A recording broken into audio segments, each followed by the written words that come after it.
Seat आज तुम्ही राष्ट्रवादी काँग्रेस पक्षात प्रवेश केलाय, काय सांगा? पक्षात प्रवेश केलेला आहे. कारण आज इंदापूर शहरामध्ये विकसनशील शहर होत असताना एक विकासासाठी चांगलं पाठबळ देणारं नेतृत्व या पक्षामध्ये, म्हणजे या पक्षाचे अध्यक्ष अजितदादा पवार आणि आमचे आमदार दत्तात्रय भरणे यांच्या ज्या काम करण्याची जी पद्धत आहे त्या पद्धतीला आम्हाला जी पसंती देऊन आम्ही या पक्षामध्ये आलेलो आहोत आणि ते इंदापूरच्या विकासासाठी ते आम्हाला मदत करते.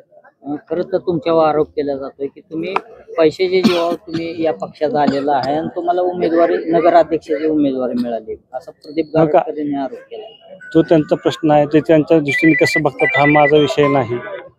पैशावर जर निवडणुका जिंकता येत असत्या तर आज टाटा बिर्ला अंबानी रिलायन्स हे सत्तेमध्ये बसले असते, त्यांनी कारभार चालवला असता. तसं होत नाही.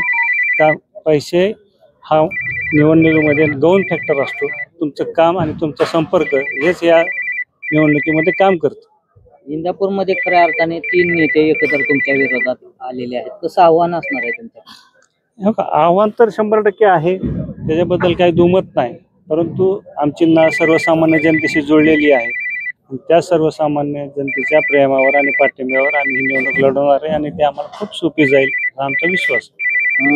इंदापूरकरांना काय आव्हान कराल, कारण हे काटेकी टक्कर या निवडणुकीमध्ये पाहायला मिळणार? काटेकी टक्कर असं होऊ शकणार नाही. हा इंदापुरातली जनता खूप शून्य आहे.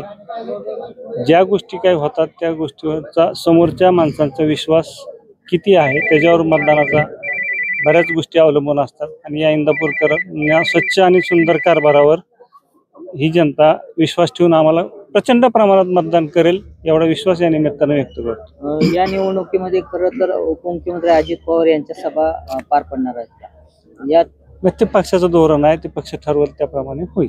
किती विश्वास वाटतोय की नगरपालिका तुमच्या ताब्यात येईल? 100% आहे. इंदापूरमध्ये तुमच्यावरती नाराजी आहे असं विरोधकांकडून बोललं जाते, कशी मताची जुळवणी होईल? हो का, विरोधकांचं काय म्हणणं आहे यापेक्षा जनतेचं काय म्हणणं आहे हे तुम्ही मानलं पाहिजे. विरोधक काय, मी पण म्हणू शकतो की विरोधकांपाशी काहीच नाही, आज भांडवल नाहीये, तर असं नसतं. विरोधकांचं काम आहे आरोप करणं, त्या आरोपाला जनता उत्तर देईल. Okay, thank you.